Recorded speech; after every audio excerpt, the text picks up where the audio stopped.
నేను పార్టీ ఆవిర్భావ సభలో నేను మాట్లాడా, ఆనాడే చెప్పా, జగన్ గారితో నేను ఎంత పోరాడానో 3 రెట్లు ఎక్కువ నేను తెలుగుదేశం పార్టీలో పోరాడుతున్నాను చెప్పా. ఆనాడే చెప్పా, పార్టీలో సంస్కరణలు తీసుకురావాలంటే నేను చాలా కష్టపడుతున్నా అని చెప్పా. సో పార్టీలో అనేక నిర్ణయాలు తీసుకుంటాం, పాలిట్ బ్యూరోలో అనేక నిర్ణయాలు తీసుకుంటాం. నేను అనుకున్న నిర్ణయాలే అయి ఉండకపోవచ్చు. అయినా కూడా గౌరవ జాతీయ అధ్యక్షుల వారు పాలిట్ బ్యూరో కలిసికట్టుగా నిర్ణయం తీసుకున్నప్పుడు శిరసు వంచి అమలు చేస్తాను. ఒకవేళ ఆ నిర్ణయం మన సిద్ధాంతాలు కానివ్వండి, కార్యకర్తలు విరుద్ధంగా ఉంది, వ్యతిరేకంగా ఉందనుకుంటే నేను ఇంట్లో పడుకోను, మాట్లాడతా, సీనియర్ని కలుస్తా, జూనియర్ని కలుస్తా. లేదు ఇది కరెక్ట్ కాదేమో, ఏదోటి చేయాలి, దీన్ని ఎట్ట చేయాలి రాబోయ్ అని మాట్లాడతా. ఇది మీరందరూ తెలుసుకోవాల్సింది, మనందరం నేర్చుకోవాల్సింది. అంతేగాని పొరపాటున వెళ్ళి అలిగి ఇంట్లో పడుకుంటే 2019 నుంచి 24 వరకు చూసాం ఎంత ఇబ్బంది పడ్డామండి. చంద్రబాబు నాయుడు గారిని బయటికి రానిలేదు, చంద్రబాబు నాయుడు గారిని 53 రోజులు జైలుకి పంపించారు. మీ లోకేష్ పైన 23 కేసులు పెట్టారు. ఆనాడే చెప్పారు, తగ్గేదే లేదురా భయ్.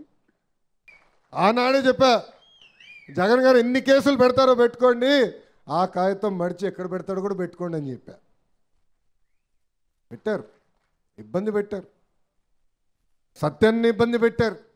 పల్లన్న ఏకంగా కమర్షియల్ కాంప్లెక్స్ ఉంటే గాజువాకలో బుల్డోజర్లు పెట్టి కొట్టేశారు. అయినా ఎక్కడ పోలా. సమస్యలు ఉంటాయి. మన ఇల్లు 5గురం మంది, మేము దేవాంశ్ కూడా కలిసి. నేను అనుకుంది ప్రతి దేవాంశ్ చేస్తాడా? మీరే చెప్పండి. ఈరోజు పిల్లలు వింటారు అంత ఈజీగా. అయినా ఈ సందర్భంగా 2సార్లు నేను మాడతా. అదేవిధంగా బాబు గారితో నేను మాడతాను. అమ్మతో యుద్ధం కూడా చేస్తాలే, అమ్మే కదా, పర్లేదు చేస్తా. ఎందుకంటే అంతా చర్చించాలి, మాట్లాడాలి. సో నేను కూడా ఇక్కడ ఉన్న కార్యకర్తలు కోరేది అదే. ఏదో అయిపోయిందని మనం అధైర్యపడతాం కాదు, ఏదో అయిపోయిందని ఇంట్లో పడుకుంటాం కాదు. నమ్ముకున్న దానికోసం మాట్లాడాలి, చర్చించాలి. జాతీయ అధ్యక్షుల వారు పార్టీ ఆఫీస్లో ఉంటారు, నేను ఉంటాను, ప్రజా దర్బారు పెడుతున్నా, కలుస్తా, సమస్యలు పరిష్కరించే బాధ్యత మేము తీసుకుంటాం. ఎస్, మన నియోజకవర్గంలో ప్రత్యేకమైన పరిస్థితులు, అందుకే పార్టీ అబ్జర్వర్ని 2 వేశారు. ఈరోజు అబ్జర్వర్స్ ఆధ్వర్యంలో కమిటీలు వేసుకుందాం, ఇతర కార్యక్రమాలు చేసుకుని ముందరికెళ్దాం. మీరు ఎవరికి సందేహాలు అవసరంలా, ఎవరికి డౌట్ అవసరంలా. ప్రతి విషయం గౌరవ ముఖ్యమంత్రి చంద్రబాబు నాయుడు గారికి తెలుసు. ప్రతి నెల ఆయన ప్రతి నియోజకవర్గం రివ్యూ చేస్తున్నారు.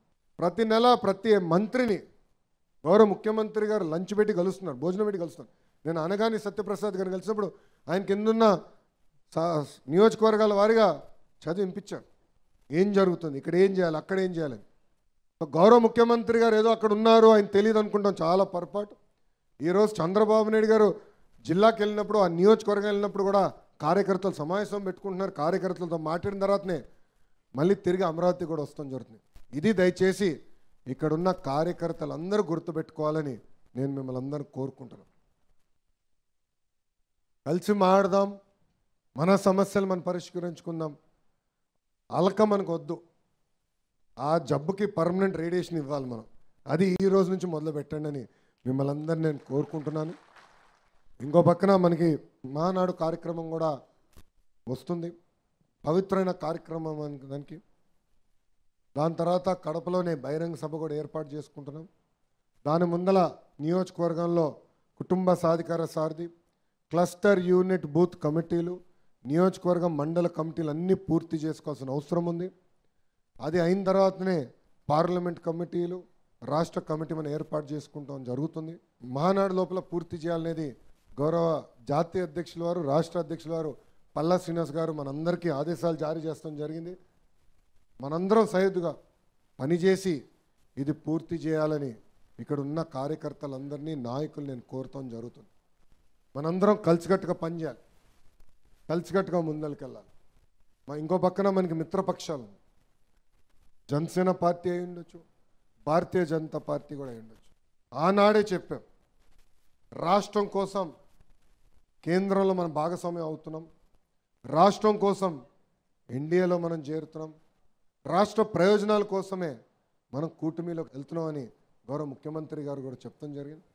దాంట్లో భాగంగా మీరు చూస్తే ఆంధ్ర రాష్ట్ర ప్రజలు కోరిన అన్ని కోరికలు ఈరోజు కేంద్ర ప్రభుత్వం ప్రత్యేకంగా మన గౌరవ ప్రధానమంత్రి గారు నమో గారు కోరికలన్నీ తీర్చడం జరుగుతుంది.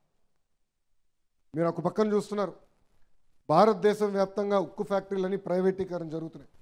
కానీ ఆంధ్రులు అడిగినందుకు విశాఖ ఉక్కు ఫ్యాక్టరీ ప్రైవేటీకరణ జరగకుండా చేస్తున్నారు.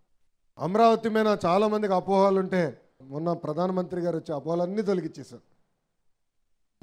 మనం కడుతున్నాం, మనమే అమరావతి కడుతున్నాం అని తెలుగు భాషలో నమో గారు చెప్తాం జరిగింది. ఇంకో పక్కన పవన్ అన్న కూడా పంచాయతీరాజ్ గ్రామీణాభివృద్ధి శాఖ మంత్రిగా ఒక విప్లవం తీసుకురావాలి, కార్యక్రమాలు చేయాలి. ప్రతి గడపకి ఏదైతే హామీ ఇచ్చామో, కుళాయి ద్వారా నీరు అందిస్తామని చెప్పామో ఆ హామీ నిలబెట్టుకోవాలని అన్న ఒక పక్కన పనిచేస్తున్నారు. ఇంకా అభివృద్ధి కార్యక్రమాల్లో మనందరికన్నా స్పీడ్గా 75 సంవత్సరాలైనా 24 సంవత్సరాల కుర్రోడుల ఎవరది చంద్రబాబు నాయుడు గారు. నాకే అర్థం అవదు. మన లెక్క తీస్తే 2 వారాల్లో 14 ప్రోగ్రాములు చేశాడండి ఆయన. అవుట్డోర్ బయటికి వెళ్ళి, అంటే 14 రోజుల్లో 14 ప్రోగ్రాములు చేశాడు ఆయన.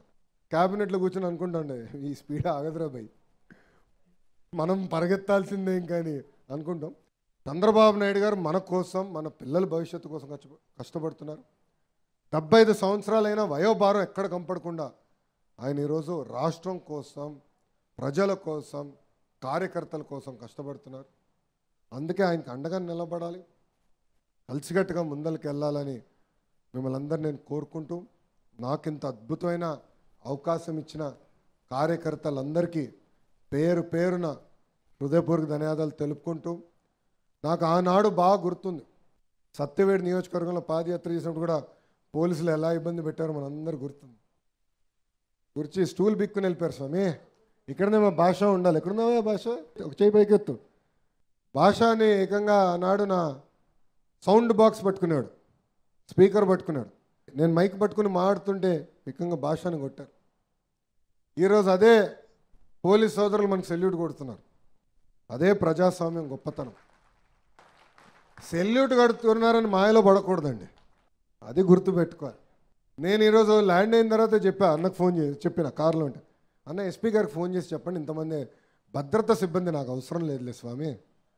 పాదయాత్రలోనే ఎవడేం చేయలేదు, అప్పుడు ఎవరు ఇవ్వలేదు, నాకు ఎవడేం చేయలేదు, ఇమ్మీడియట్గా చెప్పండి ఎస్పీ గారికి, వాళ్ళు రిటర్న్ చేయమని హాయిగా ప్రశాంతంగా కార్యకర్తలు నన్ను కలవనియండి, నా కార్యక్రమం నన్ను చేయనియండి అని చెప్తాం జరిగింది. అది మనం మర్చిపోకూడదు. అధికారంలో ఉంటూ ప్రతిపక్షంలో ఉన్నట్టు వ్యవహరించాలి, ప్రజలకి దగ్గర అవ్వాలి, ప్రజల సమస్యలు తెలుసుకోవాలి, ప్రజల సమస్యలు పరిష్కరించే వరకు మనం పోరాడాలి. తేలిగ్గా అన్నీ రావండి. ఈరోజు విద్యాశాఖ మంత్రిగా అనేక కార్యక్రమాలు చేస్తున్నా, సంస్కరణలు తీసుకొస్తున్నా, సంఘాలతో చర్చిస్తున్నా, అన్నీ అయిన తర్వాత మనం చేయగలుగుతున్నాం. సో మనందరం అనుకున్న దానికి మాట్లాడాలి, చర్చించాలి, అప్పుడే సాధించగలుగుతామని మీ అందరూ తెలుపుకుంటూ, నాకు ఇంత అద్భుతమైన అవకాశం ఇచ్చిన తెలుగుదేశం పార్టీ కార్యకర్తలందరికీ పేరు పేరున నా హృదయపూర్వక ధన్యవాదాలు తెలుపుకుంటూ థ్యాంక్ యూ.